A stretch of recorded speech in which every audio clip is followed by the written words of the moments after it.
Hola amigos y amigas de mi amigo Freud. Este vídeo continúa la serie de vídeos que en este canal dedicamos a la psicobiología. Intentamos poner a disposición del espectador un recurso didáctico para adentrarse en el ámbito de la psicobiología. Sin duda, para los espectadores que ya conocen mi amigo Freud, no les sorprenderé, a estos espectadores no les sorprenderé diciendo que se trata de un aprendizaje activo, el que propongo en este canal. Es una de las razones por las que no cuelgo imágenes. Hay quien me lo ha criticado, bueno, el tiempo pone a cada uno en su lugar. Sin duda los contenidos que aportamos son actualizados y han sido plenamente contrastados. Los consideramos esenciales para la formación básica de los estudiantes de grado en psicología y también para complementar adecuada o oportunamente la formación de los estudiantes de posgrado, igualmente en el ámbito de la psicología científica. Se trata de conocer los principales factores biológicos que dan cuenta del comportamiento humano.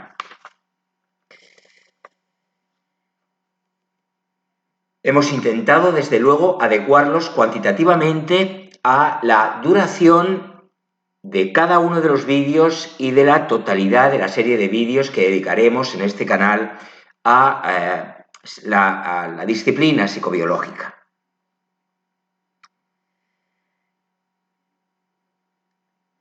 Nuestro principal mérito estaría en habernos atenido a lo esencial, aunque pudiendo abarcar el universo entero, porque veréis que la psicobiología nos permite de algún modo acercarnos a todo, a la totalidad de las cosas.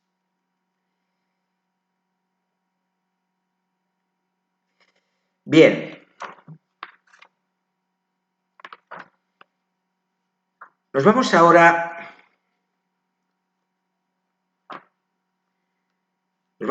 a situar.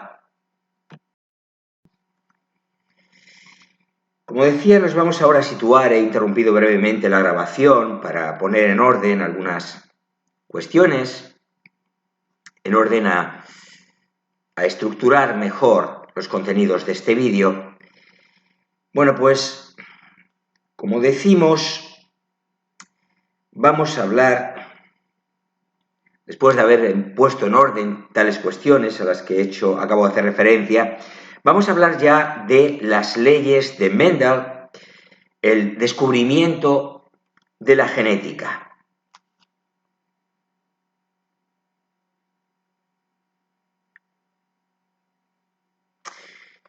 Creo que no se puede ponderar el mérito de Gregor Mendel, 1822-1884, como descubridor de las leyes de la herencia genética, y así lo prueba la publicación en 1866 de su artículo Experimentos en la hibridación de plantas.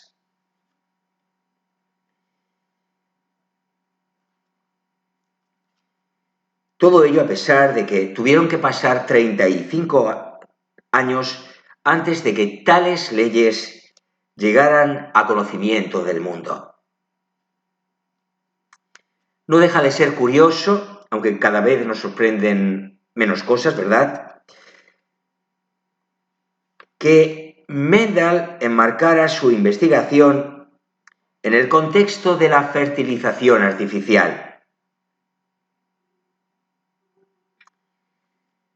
Hacía poco que se había demostrado la reproducción sexual de las plantas.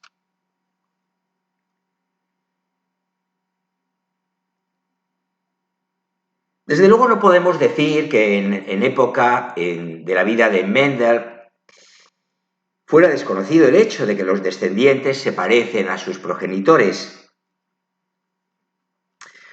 a veces incluso todavía más a algún abuelo que a los propios padres, padre y madre.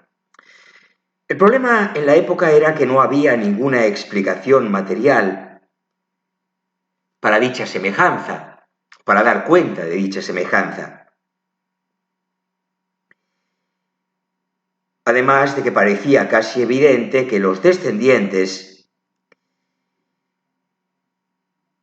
presentan muy a menudo una apariencia intermedia de los rasgos de ambos progenitores.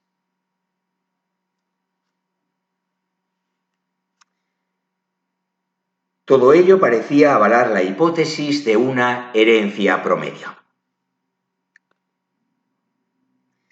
Mendel, no obstante, se convenció de que, puesto que los caracteres que hoy llamaríamos rasgos de una raza establecida, que llamaremos raza pura,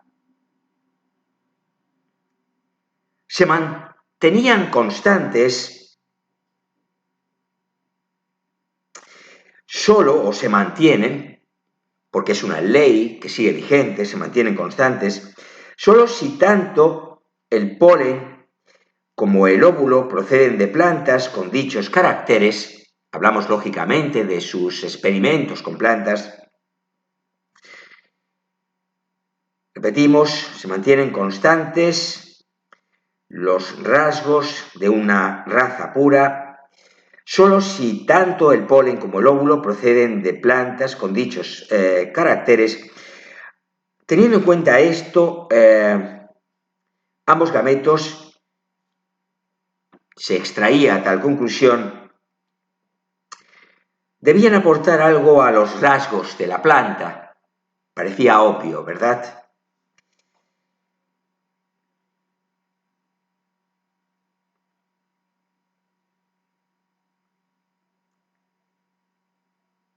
A ese algo, Mendel lo llamó factor. En la actualidad lo denominamos gen.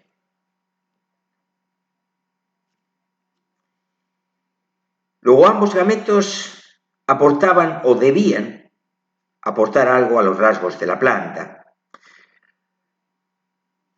planta que integraba la descendencia. Gracias a sus experimentos con polinización artificial cruzada entre variedades puras de guisantes, lo recordaréis, ya casi pertenece este hecho a la cultura general. El guisante Pisum sativum. Bueno, pues gracias a sus experimentos con variedades puras de guisantes demostró que dichos factores, genes, no se mezclan, sino que se conservan íntegros como unidades de transmisión hereditaria. Y ello, a pesar de que los experimentos llevados a cabo en años anteriores con plantas ornamentales ya habían proporcionado evidencia de que los híbridos, por regla general, no son exactamente un intermedio entre las especies progenitoras. Palabras del propio Mendel. Con alguno de los caracteres más notables, aquellos, por ejemplo, relacionados con la forma y tamaño de las hojas, la pubescencia de las diversas plantas, etc., el intermedio, en efecto, era casi siempre observado. Cerramos cita textual. Pero la clave de su trabajo, añadimos nosotros, estuvo en que, en otros casos, uno de los dos caracteres parentales es tan preponderante que es difícil o casi imposible detectar el otro en el híbrido.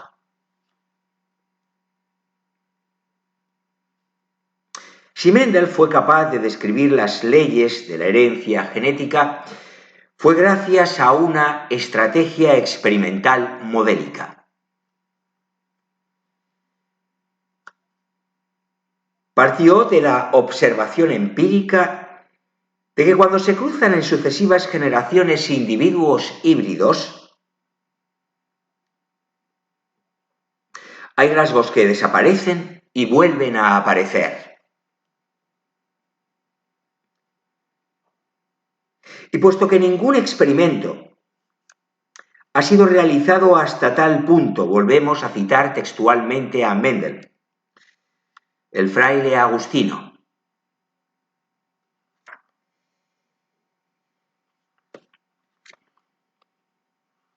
O el monje agustino. Repetimos, es cita textual.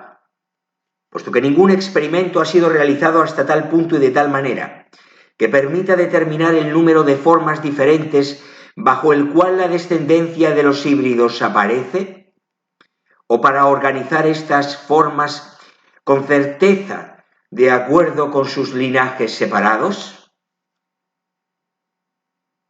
o definitivamente para determinar sus relaciones estadísticas, Mendel aplicó la exhaustividad para describir matemáticamente qué pasa cuando se cruzan en sucesivas generaciones los híbridos originados a partir de dos variedades puras. Es importante recordar que el origen está en variedades puras y posteriormente se van cruzando los híbridos.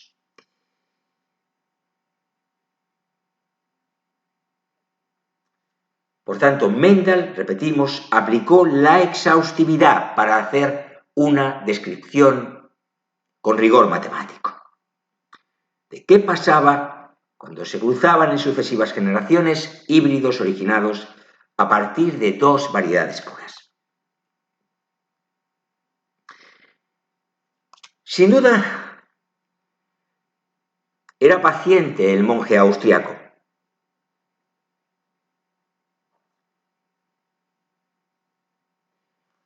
Debe su fama, que le fue reconocida póstumamente, y su éxito en el campo de lo que luego conoceríamos como genética, debe esa fama póstuma de la que hablamos, no solo a su meticulosidad experimental, que sin duda la tuvo, sino también, y no menos importante, a la toma de afortunadas decisiones a la hora de diseñar y analizar sus experimentos. Su hipótesis le llevó a fijarse en rasgos discretos o cualitativos, para lo que eligió como material de estudio diversas variedades puras de plantas de guisantes en las que se podían discernir con claridad rasgos dicotómicos, que presentaban pues dos variedades.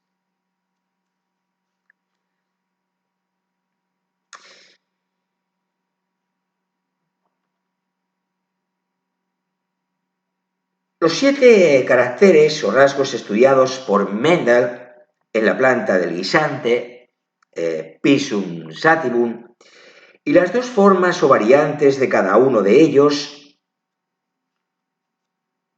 vamos a exponerlos a continuación. Bueno, hay quien dice que no sería necesario hacerlo, o hay quien opina seguramente, bueno, ya me han llegado opiniones al respecto, pero yo creo que estas cuestiones, lejos de ser anecdóticas, son profundamente ilustrativas. Vamos a ver. Primer carácter, las semillas. Nos fijamos en las semillas. Dos caracteres alternativos. Puede ser redonda o puede ser,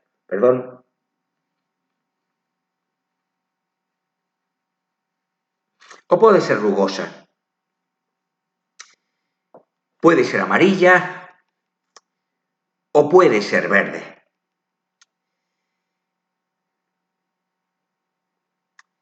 Por lo tanto, nos hemos fijado en las semillas, pero los caracteres son la forma y el color de las semillas de Pisum sativum.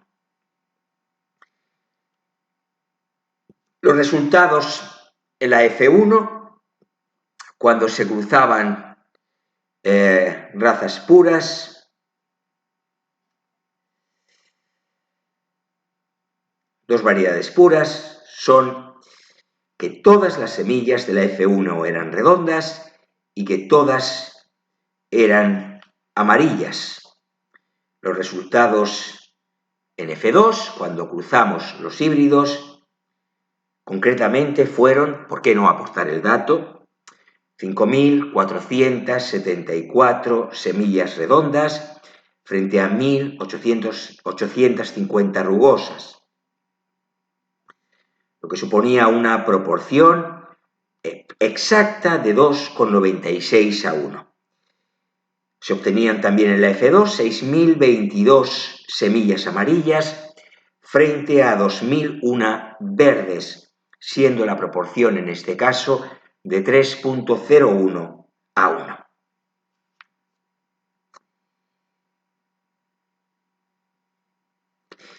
Si observamos las vainas,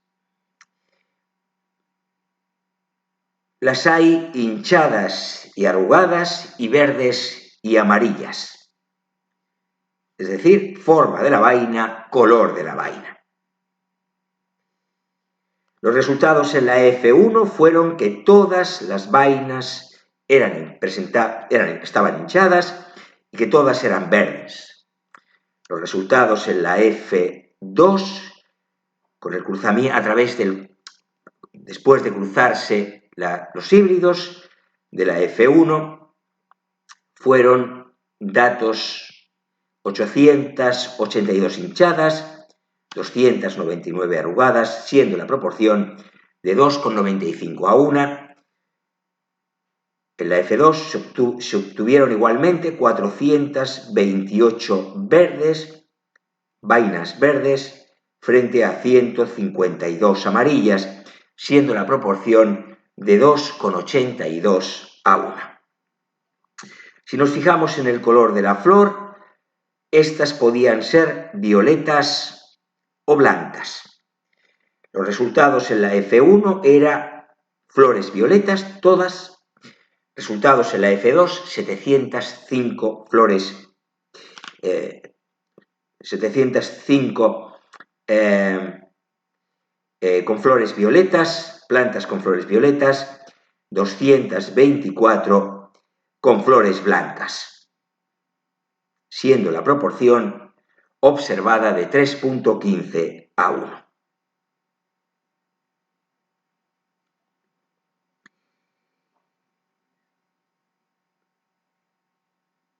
En cuanto a la posición de la flor, podía ser axial o terminal. Estas eran las variedades puras. Los resultados en la F1 fueron que todos los descendientes tenían una posición axial, siendo los resultados en la F2, tras el cruzamiento de los híbridos, de 651 plantas con posición axial de la flor frente a 207 con posición terminal, siendo la proporción en F2 de 3,15 a 1. Y por último, la longitud del tallo. Las variedades, las razas puras, eran tallo alto o tallo enano. Los resultados en la F1 es todos altos. Los resultados en la F2, 787 plantas con tallo alto, 277 con tallo enano, siendo la proporción observada en F2 de 2,84 a 1.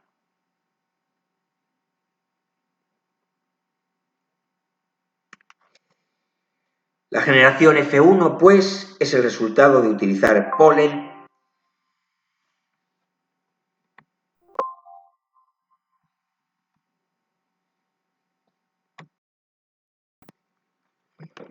Decíamos, he tenido que suspender la grabación unos instantes porque he tenido que poner la computadora a cargar, quiero decir la batería, que estaba agotándose.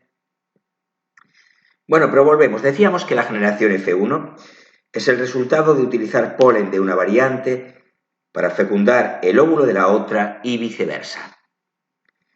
En todos los casos, una de las variantes desaparecía, como hemos expuesto sobradamente. En la F2, dicha variante reaparecía en una de cada 4 plantas.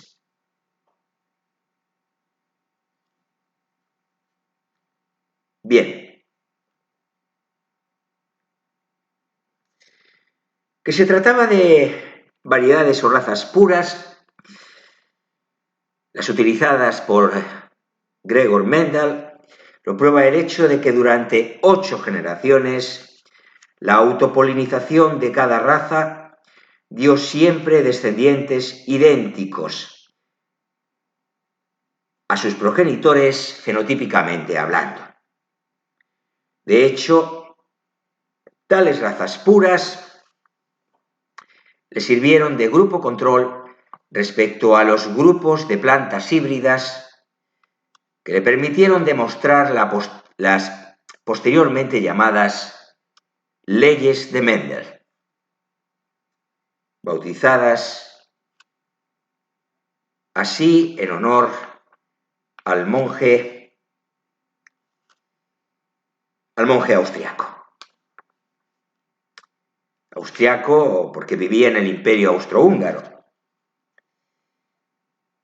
pero actualmente en la ciudad de Brno, que actualmente la ubicamos en la República Checa. Por lo tanto, decimos, las razas puras le sirvieron de grupo control respecto a los grupos de plantas híbridas.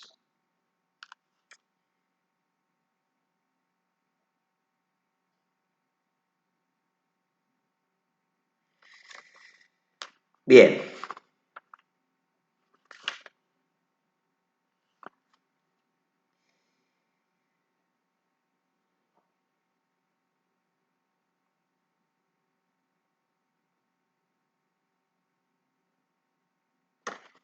Continuamos, pues. El primer paso, vamos a hacer una exposición de los trabajos experimentales de Mendel. El primer paso, decía, consistió en cruzar entre sí dos razas puras que diferían en uno de los rasgos concretos.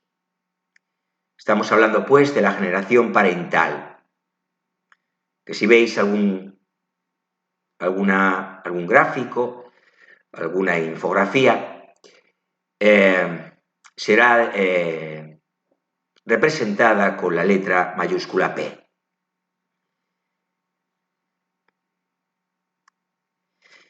Por poner un ejemplo, plantas de semilla lisa con plantas de semilla rugosa.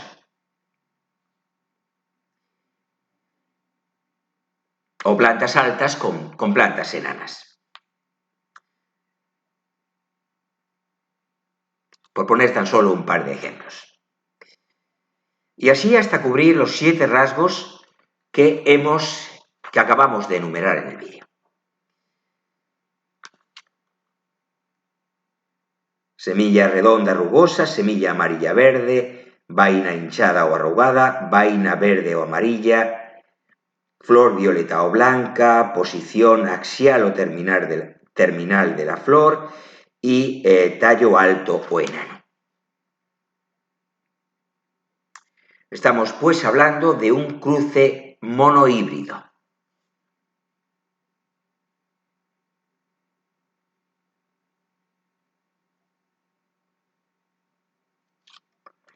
De esta manera,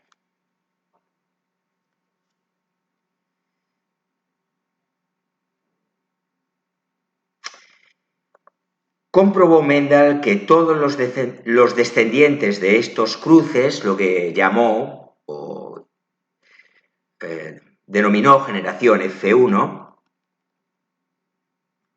los descendientes de estos cruces monohíbridos, presentaban una apariencia en el rasgo considerado idéntica a uno de los dos progenitores.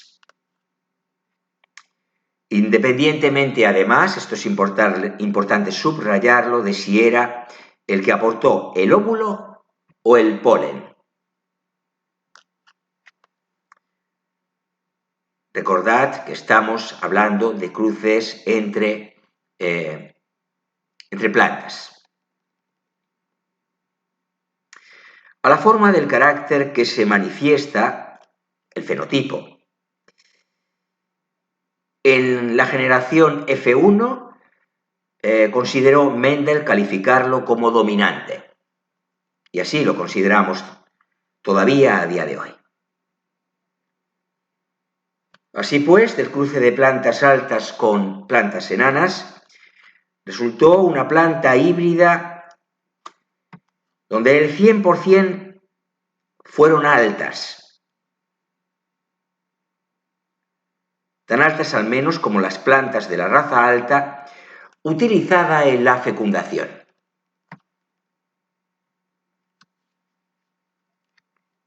Lo mismo ocurrió para los otros 6 rasgos dominantes. A la variante del carácter que no aparece en esta generación F1, la llamó recesiva frente a la dominante, que es la que se manifiesta, la forma del carácter que se manifiesta en tal generación F1. A juicio de Mendel, por tanto, para los 7 caracteres estudiados no se producía el efecto de mezcla hereditaria que cabía esperar.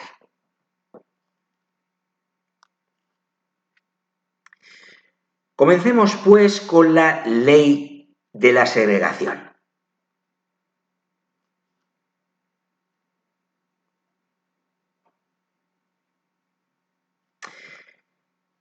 El paso siguiente sería comprobar qué ocurre, o fue comprobar qué ocurre cuando se cruzan entre sí al azar las plantas híbridas de la generación F1.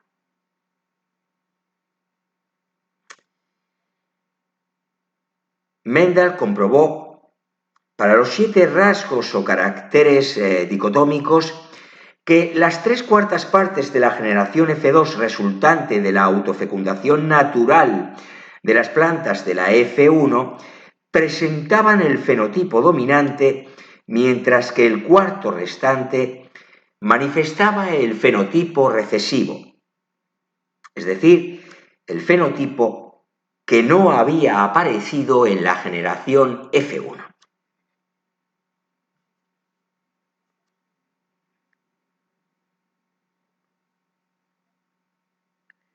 Hizo la comprobación, pues, para los 7 rasgos o caracteres dicotómicos, observando que 3/4 de la generación F2 presentaban el fenotipo dominante y que 1/4 manifestaba el recesivo. Recordemos que F2 resultaba de la autofecundación natural de las plantas de F1.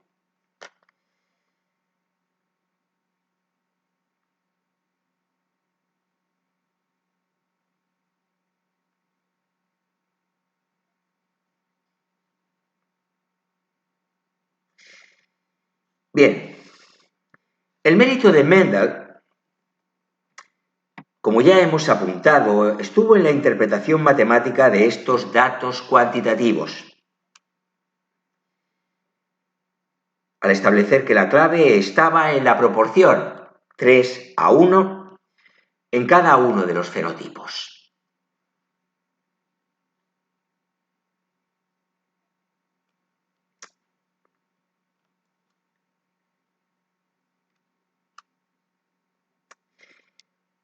Fijémonos, por ejemplo, en el color de las flores.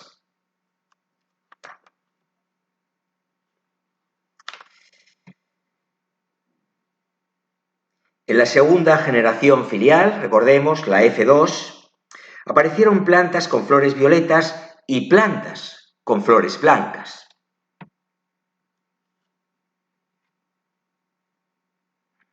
La forma recesiva del carácter había vuelto a surgir. Recordemos que en la F1 todas las flores eran violetas.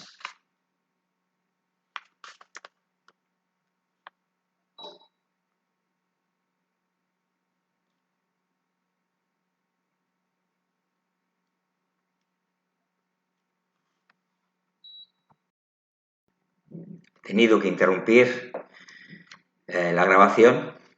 ¿Por qué no compartirlo con vosotros? Estaba cocinando, estaba haciendo una cocción y no quería olvidar, ¿no?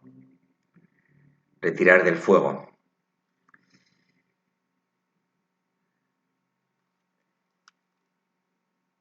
Bien.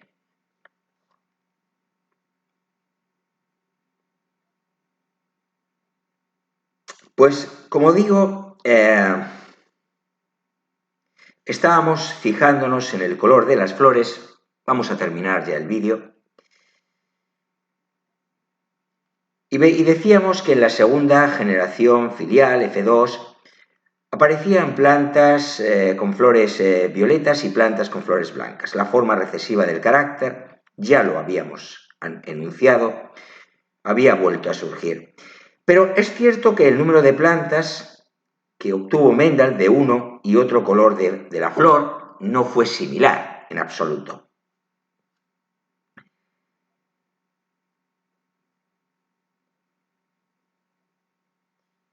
Del total de descendientes que obtuvo, 705, ya lo hemos apuntado, presentaban flores violetas y 224 flores blancas.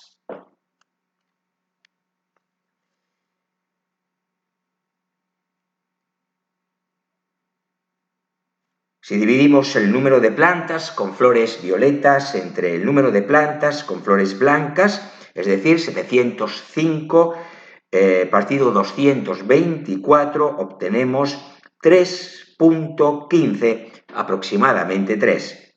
Es decir, 3 plantas con flores violetas por cada planta de flores blancas. Esta es la proporción.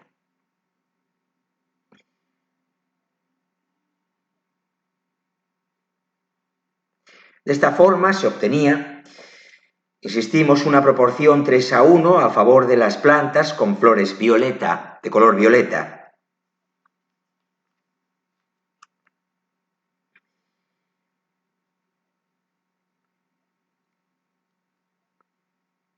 El hecho de que la forma recesiva del carácter reapareciese en la F2 fue interpretado por Mendel acertadamente como una consecuencia de que ésta no había desaparecido en la F1, simplemente, por alguna razón, no se manifestaba en ella, en la generación F1.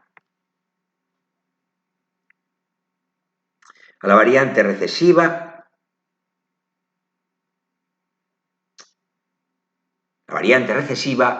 quedaba oculta, pues, pero no desaparecía.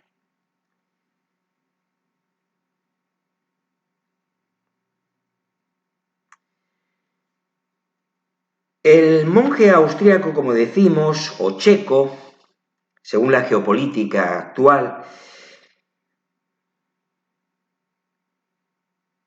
para Mendel estos resultados indicaban que cada carácter, el color de la flor, el aspecto de la semilla, ya sabéis,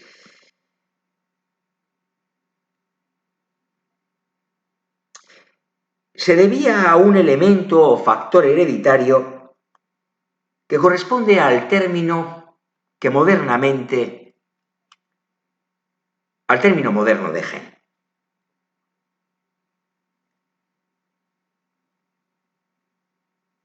Por ejemplo, el gen para el carácter color de la flor existiría en dos formas o variantes, la responsable del color violeta y la causante de que la flor sea blanca. A estos genes, que presentan más de una variante, se les llama alelomorfos. A cada una de estas variantes alelos. Cada planta porta dos genes para cada carácter. Uno procedente de la planta materna y otro de la paterna. O cuando hay autofecundación, del gameto femenino y del gameto masculino, respectivamente. En el caso que nos ocupa, el gen responsable del color de la flor es alelomorfo, como bien decimos. Presenta dos alelos que podemos representar, que podéis ver representados en infografías por la letra A para el alelo dominante, A mayúscula, y letra A minúscula para el recesivo. De esta forma, el alelo A minúscula es el responsable de que las flores presenten un color blanco y el A mayúscula de que lo presenten violeta. Las plantas con flores violetas llevan dos alelos A mayúscula o uno A mayúscula y otro A minúscula, en el caso de los híbridos. Mientras que las que presentan flores blancas llevarán dos alelos A minúscula.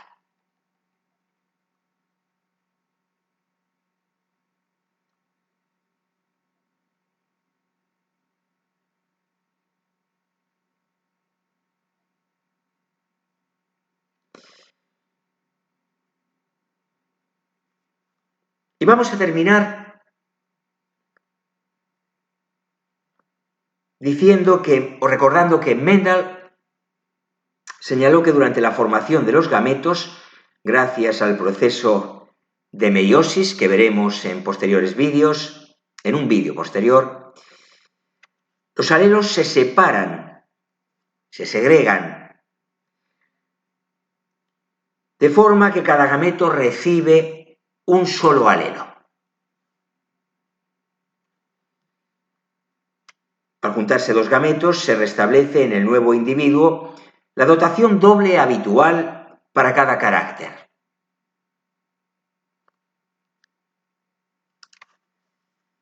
La constitución genética en relación a un carácter o a todos los caracteres la denominamos genotipo, y la manifestación externa del genotipo la denominamos o es denominada fenotipo. Terminamos con esto por hoy. La constitución genética en relación a un carácter o a todos los caracteres, genotipo. La manifestación externa del genotipo, fenotipo. Y lo dejamos aquí. Volveremos al comienzo del siguiente vídeo con la ley de la segregación y recordaremos el experimento realizado por Mendel, a partir del cual dedujo tal ley de la segregación. La primera de las leyes de la herencia genética. Pues ahora creo que ya no me queda nada más que añadir.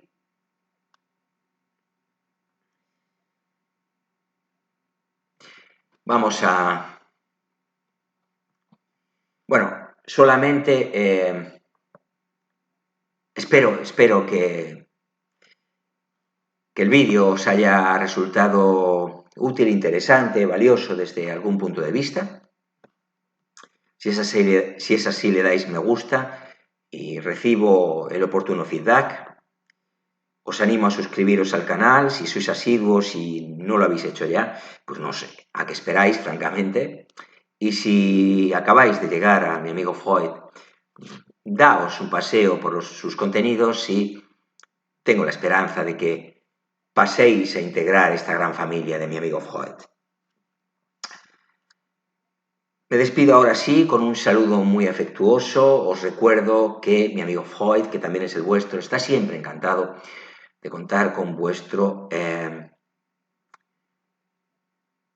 atención, con vuestra compañía, con vuestro apoyo y compromiso con este proyecto que lleva su nombre, con este proyecto que lleva su nombre. Y nada, me despido, como digo, con la esperanza de que nos reencontremos en un próximo vídeo, que intentaré que llegue muy pronto. Y creo que nada más. Gracias por contribuir a que la familia de mi amigo Freud crezca de manera sostenida en el tiempo, de manera constante y de manera robusta. Es un crecimiento muy sano y de ello me hace experimentar una gran satisfacción. Un saludo muy afectuoso, como digo. Hasta muy pronto, queridos amigos y amigas. Hasta un próximo vídeo.